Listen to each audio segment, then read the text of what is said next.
إن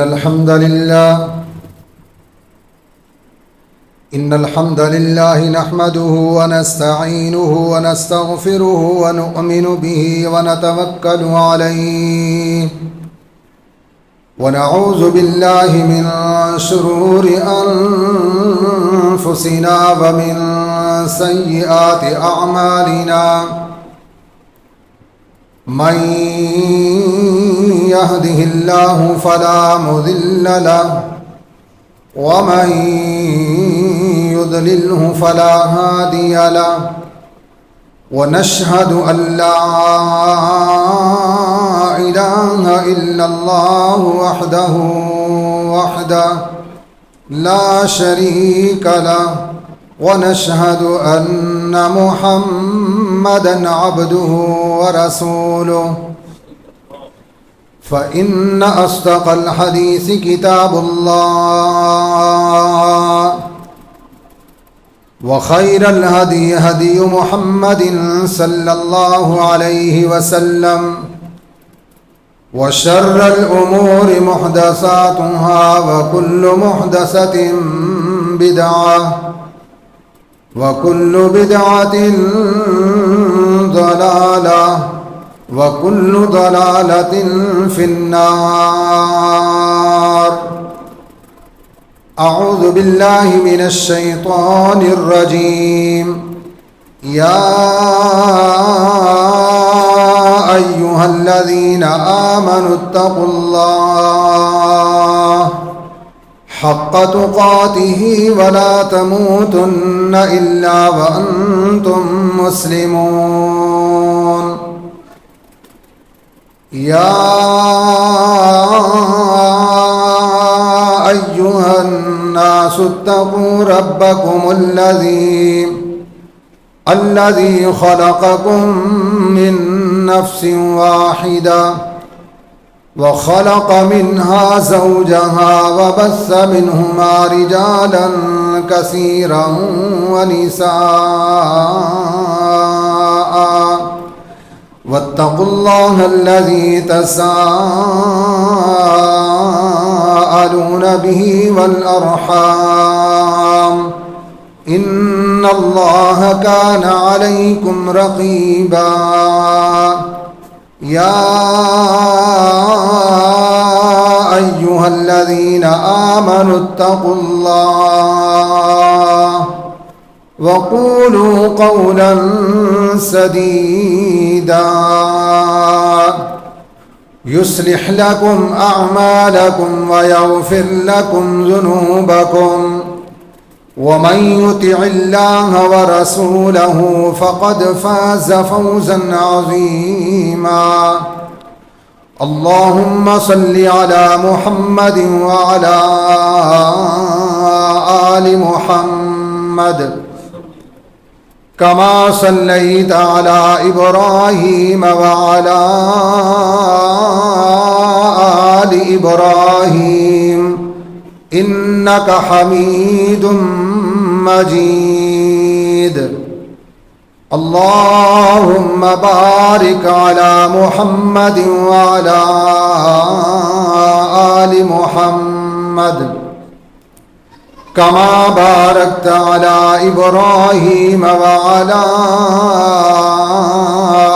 آل إبراهيم إنك حميد مجيد.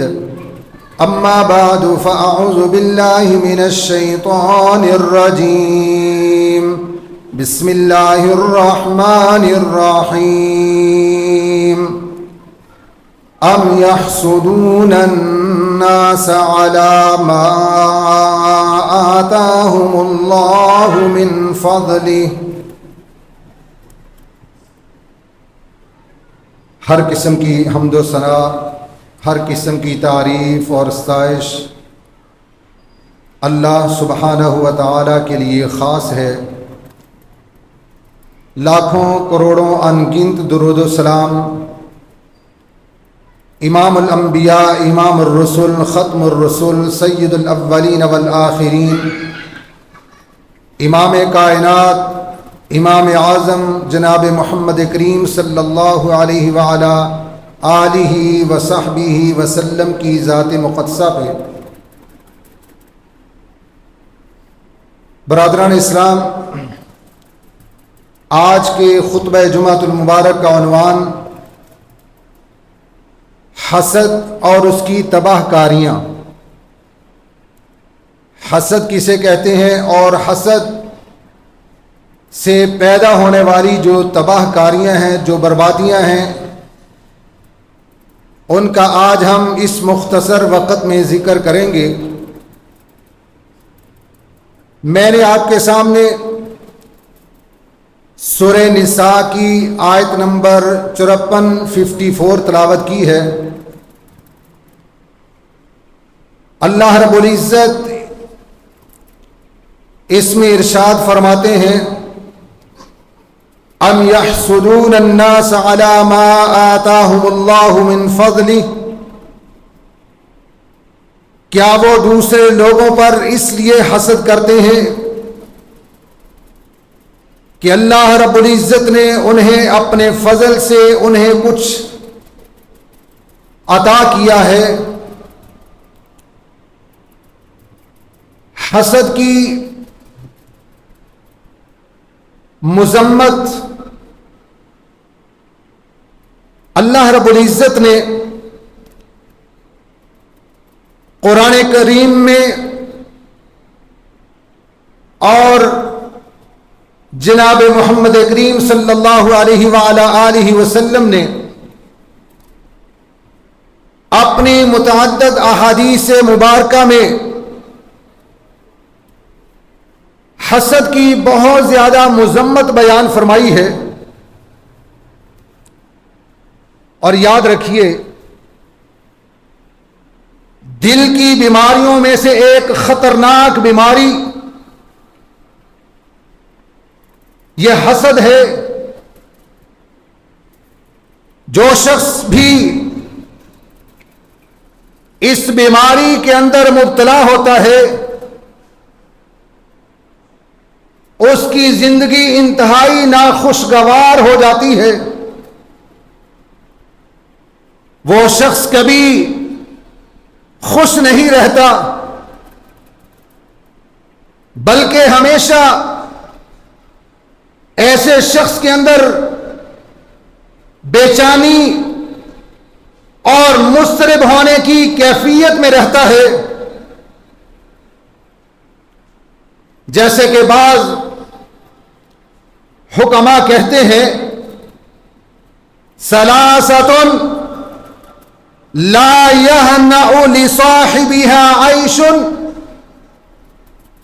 الحقد والحسد وسوء الخلق۔ تین چیزیں ایسی ہیں کہ وہ تین چیزیں جس انسان میں پائی جائیں گی، وہ انسان کبھی خوشگوار نہیں رہتا، ہمیشہ بے چین رہتا ہے۔ وہ تین چیزیں کون سی ہیں؟ بغض، حسد اور بد اخلاقی۔ بغض، جو کسی انسان سے بغض رکھتا ہے، نفرت رکھتا ہے۔ اسی طرح حسد اور برا اخلاق، بد اخلاقی جس انسان کے اندر یہ ہوں گی، وہ انسان کبھی خوشگوار نہیں رہے گا۔ حسد کی تعریف کیا ہے؟ حسد کسے کہتے ہیں؟ تمنی زوال النعمت عن صاحبها، صاحب نعمت سے نعمت کا چھن جانا اور اس کی تمنا کرنا کہ یہ میرے پاس آ جائے، یہ حسد کی تعریف ہے۔ اسی طرح کرہ النعمت عند الغیر وتمنی زوالها، کسی کے ہاں نعمت کو ناپسند کرنا اور اس کے زوال کی خواہش اور تمنا کرنا، یہ نعمت اس کے پاس نہ رہے، یہ حسد کی تعریف ہے۔ مثال کے طور پر کوئی شخص کسی کے ہاتھ میں کوئی عمدہ اور خوبصورت گھڑی دیکھتا ہے یا کسی کے پاس اچھی سواری دیکھتا ہے یا کسی کے پاس اچھے کاروبار کو دیکھتا ہے یا کسی کے پاس حسن و جمال یا کسی کے پاس عزت و احترام، عزت و اکرام اور شہرت کو دیکھتا ہے تو وہ اسے ناپسند کرے اور یہ تمنا کرے کاش یہ اس کے پاس جو گھڑی ہے یا اس کے پاس جو گاڑی ہے یا اس کے پاس جو اتنا بڑا وسیع پھیلا ہوا جو کاروبار ہے یا اس کے پاس جو حسن و جمال ہے یا معاشرے کے اندر اس کی جو اتنی بڑی عزت و تکریم ہے، ہر بندہ اس کی تعریف کرتا ہے، یہ اس کے پاس نہ رہے بلکہ یہ میرے پاس آ جائے۔ اس کو کہتے ہیں حسد، اور اس حسد سے اسلام نے ہمیں سختی سے منع فرمایا۔ دوسری چیز رشک ہوتا ہے۔ حسد اور رشک میں فرق کیا ہے؟ رشک آپ یہ سمجھیں کہ حسد اور رشک یہ ایک دوسرے کے اپوزٹ ہے، الٹ ہے۔ رشک یہ ہوتا ہے کہ آپ کسی کے پاس کوئی نعمت دیکھیں اور اس پر رشک کریں کہ جیسے اللہ تعالیٰ نے اس کو یہ نعمت دے رکھی ہے، اس کے پاس یہ نعمت نصیب ہے، یہ نعمت اس کے پاس بھی رہے اور اللہ تعالیٰ مجھے بھی ایسا ہی بنائے تو میں بھی اس کی طرح یہ کام کرتا رہوں۔ اس کو کہتے ہیں رشک کرنا۔ رشک کرنا یہ جائز ہے اور حسد کرنا یہ ناجائز ہے۔ مثال کے طور پر سیدنا عبداللہ بن عمر رضی اللہ تعالی عنہما بیان کرتے ہیں کہ آپ علیہ الصلوۃ والسلام نے فرمایا لا حسد الا فی اثنتین رجل آتاہ اللہ القرآن فهو يقوم به آناء الليل وآناء النهار ورجل آتاه الله مالا فهو ينفقه آناء الليل وآناء النهار۔ صرف دو آدمی قابل رشک ہیں، ایک وہ جسے اللہ تعالیٰ نے قرآن مجید جیسی نعمت دی ہو، چنانچہ وہ اس کے ذریعے سے رات دن اور اس کے اوقات میں قیام کرتا ہے، پڑھتا پڑھاتا ہے، اس کی تعلیم دیتا ہے اور قیام میں مصروف رہتا ہے۔ دوسرا وہ آدمی جسے اللہ تعالیٰ نے مال عطا کیا ہو، چنانچہ وہ اس کے ذریعے سے دن رات اور اس کے اوقات میں اللہ کی راہ میں خرچ کرتا ہے، تو نبی صلی اللہ علیہ وسلم نے فرمایا یہ رشک جائز ہے۔ ایسا انسان یہ تمنا کر سکتا ہے، یہ خواہش کر سکتا ہے کہ اللہ جس طرح تو نے اس کو یہ قرآن جیسی نعمت دی ہے، مال جیسی نعمت دی ہے، مجھے بھی عطا کر، میں بھی اسی طرح قرآن کے ذریعے اور مال کے ذریعے تیرا قرب حاصل کروں۔ میرے بھائی اور دوستو، حسد کرنا یہ کن کا شیوا ہے؟ حسد کون لوگ کرتے ہیں؟ یاد رکھیے، سب سے پہلے شیطان نے حسد کیا تھا۔ سب سے پہلے شیطان نے حسد کیا تھا۔ سیدنا آدم علیہ السلام کو اللہ نے فضیلت اور برتری عطا کرنی تھی. جب اس کی تخلیق کی تو اللہ رب العزت نے فرشتوں کو حکم دیا کہ آدم کو سجدہ کرو. وَإِذْ قُلْنَا لِلْمَلَائِكَةِ اسْجُدُوا لِآدَمَ فَسَجَدُوا إِلَّا إِبْلِيسَ. تمام فرشتوں نے اللہ کے حکم کو مانتے ہوئے حضرت آدم کو سجدہ کیا الا ابلیس، سوائے ابلیس کے. اللہ رب العزت نے ابلیس سے پوچھا ما منعک، تو نے یہ سجدہ کیوں نہیں کیا؟ کس وجہ سے؟ میں نے جب سب کو حکم دیا ہے. تو آگے سے ابلیس شیطان کیا کہتا ہے؟ انا خیر منہ، میں اس سے بہتر ہوں. خلقتنی من نار وخلقتہ من طین، تو نے اس کو مٹی سے پیدا کیا ہے اور مجھے آگ سے پیدا کیا ہے. آگ کا کام کیا ہے؟ اوپر کو جانا. آگ اوپر کو جاتی ہے، مٹی ہمیشہ دبی رہتی ہے، مٹی ہمیشہ نیچے ہوتی ہے. تو میں کس طرح آدم کو سجدہ کروں؟ میں تو اس سے بہتر ہوں. مفسرین کہتے ہیں اس سے معلوم ہوتا ہے کہ سب سے پہلے جو حسد کرنے والا ہے وہ شیطان ابلیس لعین ہے. یہود و نصارہ یہ بھی حسد کرنے والے ہیں. یہود و نصارہ یہ بھی حسد کرنے والے ہیں. اللہ رب العزت فرماتے ہیں وَدَّ كَثِيرٌ مِّنْ أَهْلِ الْكِتَابِ لَوْ يَرُدُّونَكُم مِّن بَعْدِ إِيمَانِكُمْ كُفَّارًا حَسَدًا مِّنْ عِندِ أَنفُسِهِمْ مِّن بَعْدِ مَا تَبَيَّنَ لَهُمُ الْحَقُّ. اہل کتاب میں سے اکثر لوگ یہ چاہتے ہیں کہ تمہارے ایمان لانے کے بعد پھر تمہیں کافر بنا دیں، جس کی وجہ ان کا وہ حسد ہے جو ان کے سینوں میں چھپا ہوا ہے، اس کے بعد کہ ان پر حق بات واضح ہو چکی ہے.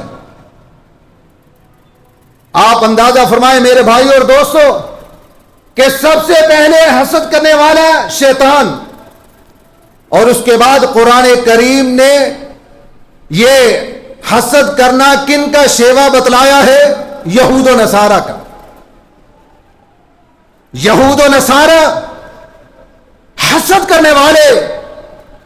اسی لیے رسول اللہ صلی اللہ علیہ وسلم کی حدیث مبارکہ آپ علیہ الصلوۃ والسلام نے ارشاد فرمایا ما حسدتکم الیہود علی شیء ما حسدتکم علی السلامۃ والتامین. یہودی تم پر جتنا سلام اور آمین کی وجہ سے حسد کرتے ہیں اتنا کسی اور وجہ سے حسد نہیں کرتے. دوسری حدیث میں آپ نے فرمایا انہیں ہم میں سے کسی اور چیز پر اتنا حسد نہیں ہے جتنا وہ اس بات پر کرتے ہیں کہ اللہ تعالیٰ نے جمعہ کے دن کی طرف ہماری رہنمائی فرمائی اور وہ اس سے بھٹک گئے، اور اللہ تعالیٰ نے اس قبلے کی طرف ہماری رہنمائی فرمائی جس سے وہ بھٹک گئے، اور اس بات پر کہ ہم ایمان کے پیچھے آمین کہتے ہیں. میرے بھائی اور دوستو ذرا آپ غور کیجئے، یہود حسد کرنے والی قوم، یہود یہ ایسی قوم ہے کہ جن پر اللہ کا غضب ہوا.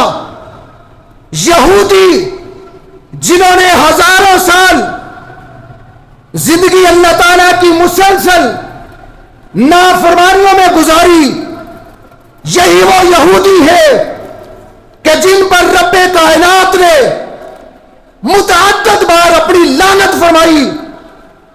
یہی وہ یہودی ہے جو بے شمار انبیاء کے قاتل ہے، یہی وہ یہودی ہے جو عظیم صحابہ اکرام کے قاتل ہے، یہی وہ یہودی ہے کہ جنہوں نے ہمارے پیارے پیغمبر جناب محمد کریم صلی اللہ علیہ وسلم کو 12 مرتبہ قتل کرنے کی سازش کی، اور یہی وہ یہودی ہے کہ جنہوں نے آج پوری کائنات کے امن و سکون کا برباد کر دیا ہے، یہی وہ یہودی ہے کہ آج مسلمانوں کے قبلہ اول پر ان کا تسلط ہے، آج نہتے فلسطین یہود کے ظلم و ستم کا نشانہ بنے ہوئے ہیں، آج یہودی ہماری ماں بہنوں اور بیٹیوں کی عزتوں کو تاتار کیے ہوئے ہیں،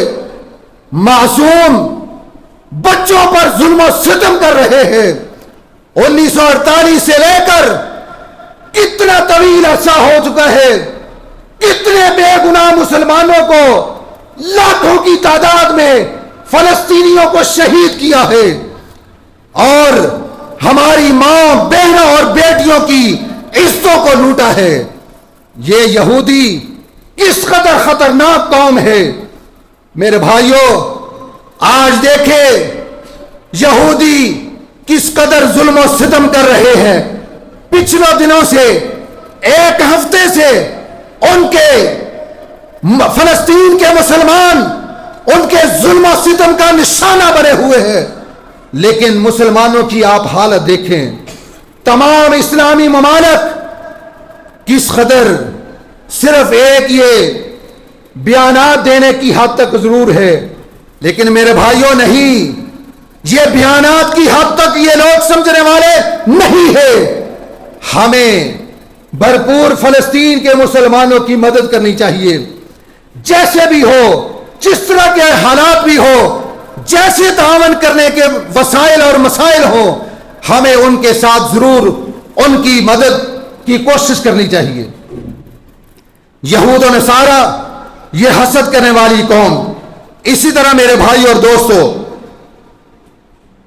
حسد اس قدر مہلک اور خطرناک بیماری ہے کہ بسا اوقات اس کی وجہ سے حاسد انسان جس سے وہ حسد کرتا ہے اسے قتل کرنے کے لیے بھی تیار ہو جاتا ہے۔ آپ اندازہ لگائیں میرے بھائی اور دوستو، یہ حسد کس قدر خطرناک بیماری ہے کہ حاسد جس سے حسد کرتا ہے وہ اس چیز پر بھی اتر آتا ہے کہ میں کسی نہ کسی طرح سے اس کا میں صفایا کر دوں، اس کا کام تمام کر دوں۔ مثال کے طور پر قابیل نے حابیل کو قتل کیا، اللہ رب العزت نے اس کا ذکر قرآن کریم کے اندر کیا، وَاتْلُ عَلَيْهِمْ نَبَأَ ابْنَيْ آدَمَ بِالْحَقِّ وَاتْلُ عَلَيْهِمْ نَبَأَ ابْنَيْ آدَمَ بِالْحَقِّ إِذْ قَرَّبَا قُرْبَانًا فَتُقُبِّلَ مِنْ أَحَدِهِمَا وَلَمْ يُتَقَبَّلْ مِنَ الْآخَرِ قَالَ لَأَقْتُلَنَّكَ قَالَ إِنَّمَا يَتَقَبَّلُ اللَّهُ مِنَ الْمُتَّقِينَ۔ آپ انہیں آدم علیہ السلام کے 2 بیٹوں کا سچا واقعہ بتائیے۔ جب ان دونوں نے قربانی کی تو ان میں سے ایک کی قربانی قبول ہو گئی اور دوسرے کی قربانی اللہ نے قبول نہ کی۔ حابیل نیک سیرت اور متقی انسان تھا، اور قابیل اس کے بالکل برعکس حسد کرنے والا۔ قابیل نے حابیل سے حسد کیا اور دھمکی دیتے ہوئے اسے کیا کہا؟ لَأَقْتُلَنَّكَ، میں تجھے قتل کر دوں گا۔ اللہ اکبر!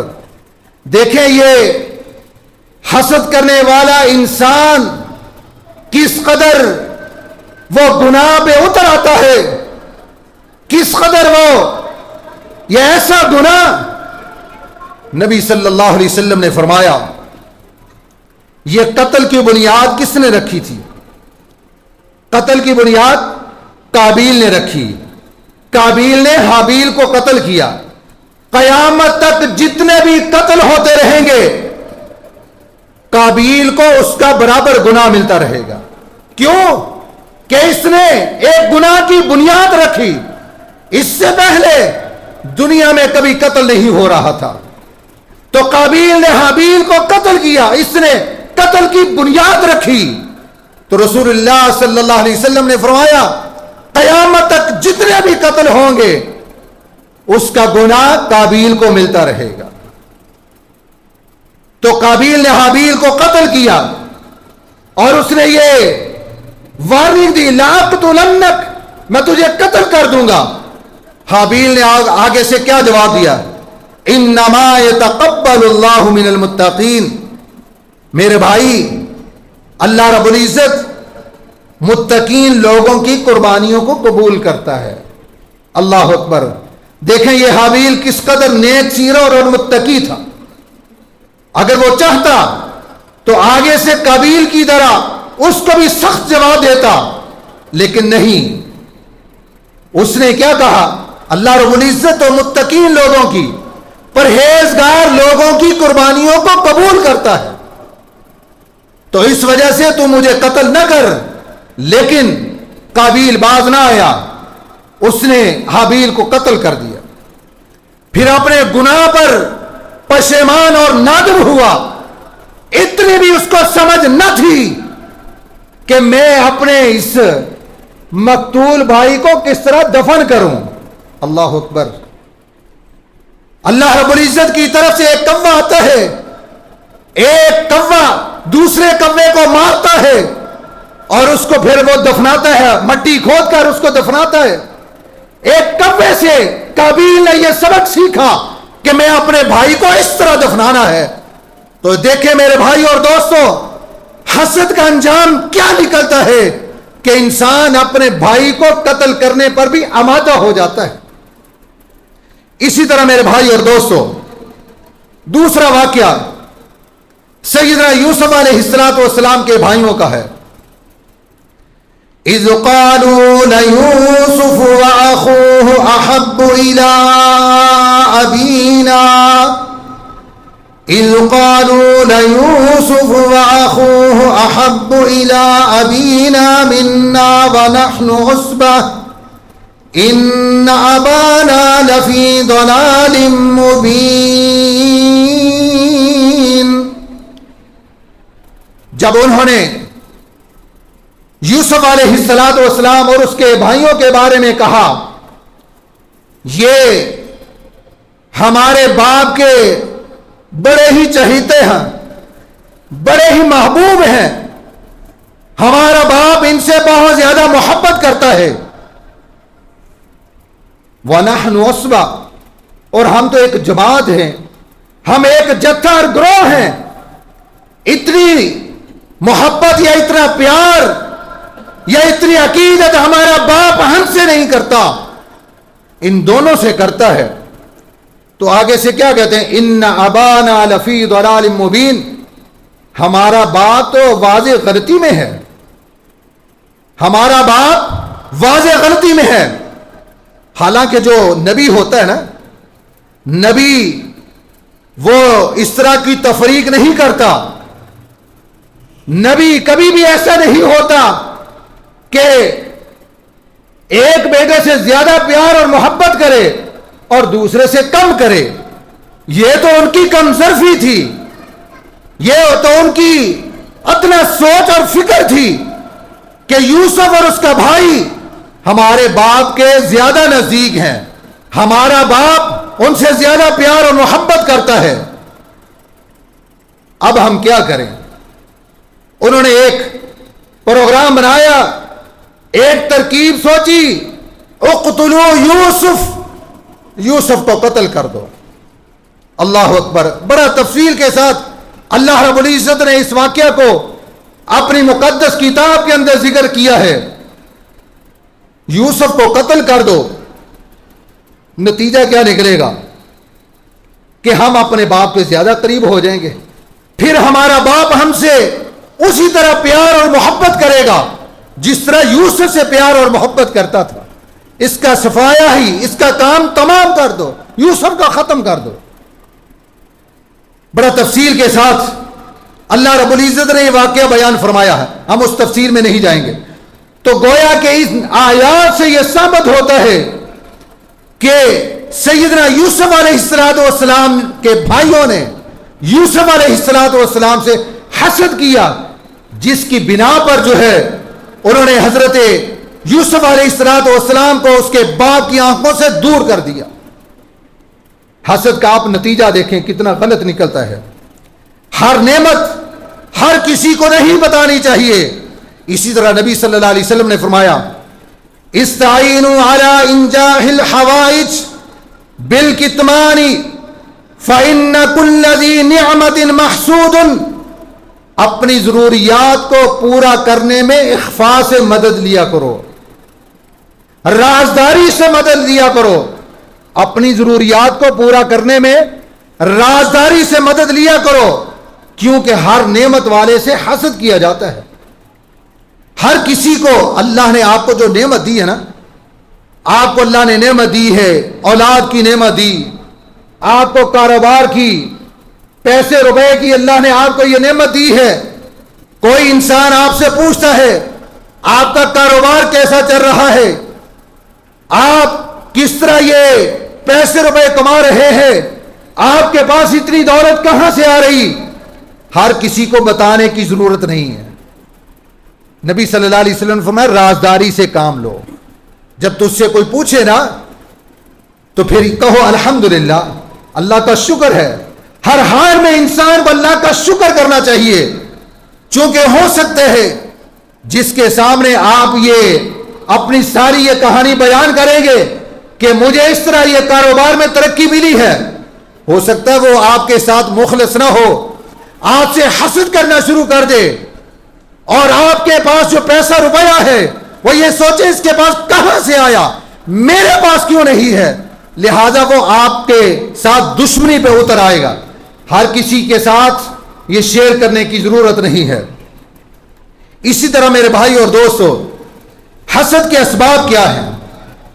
حسد کے اسباب کیا ہے؟ کس طرح انسان حسد کرتا ہے؟ ایک حاسد کسی سے حسد کیوں کرتا ہے؟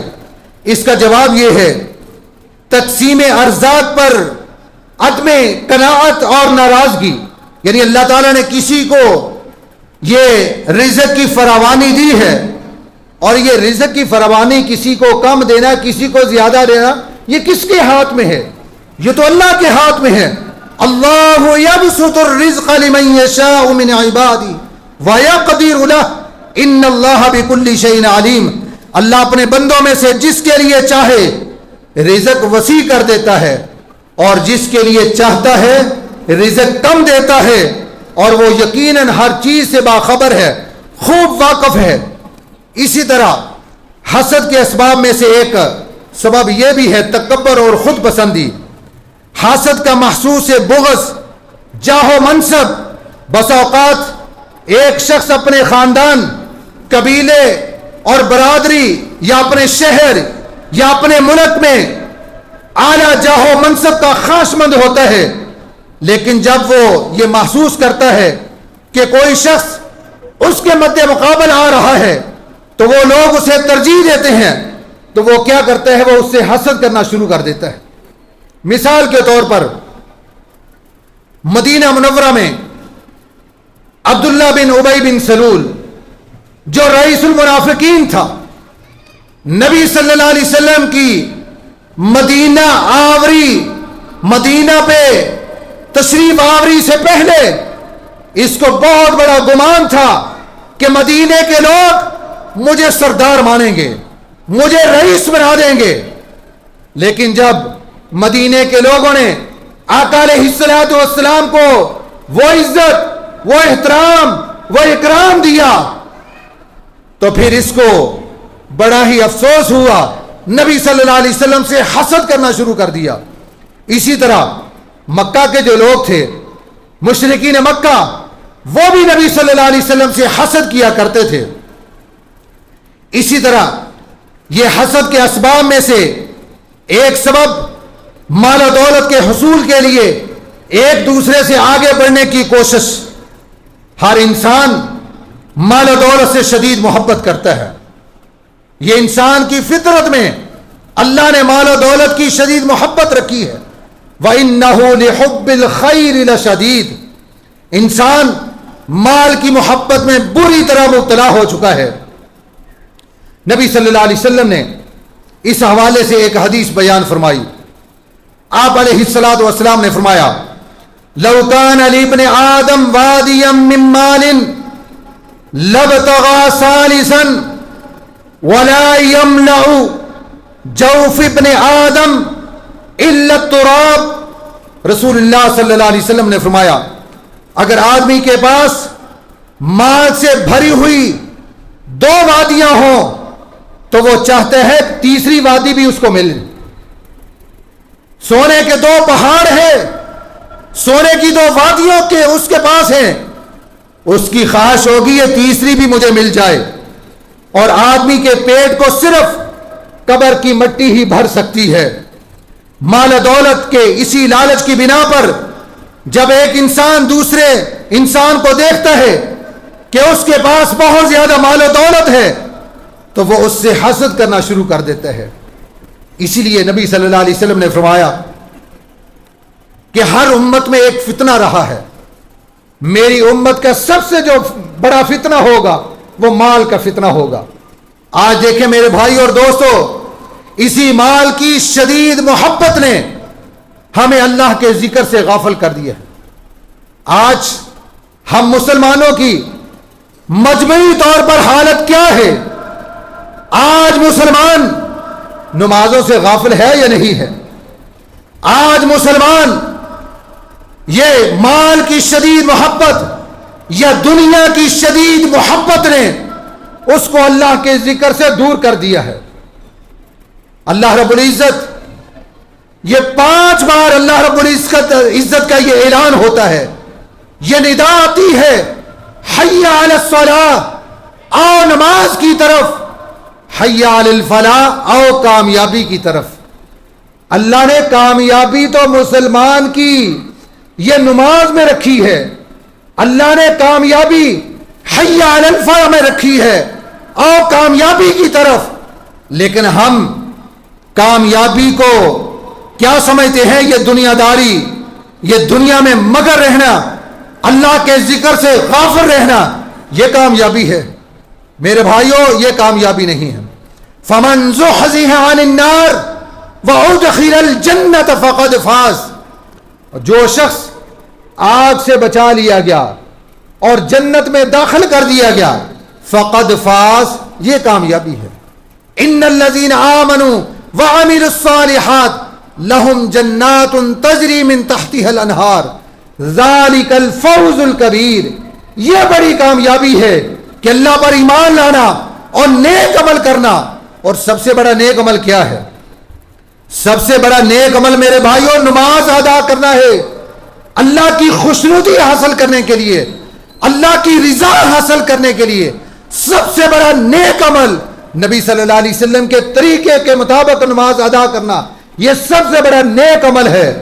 ذالک الفوز الکبیر. اللہ کہتے ہیں یہ بہت بڑی کامیابی.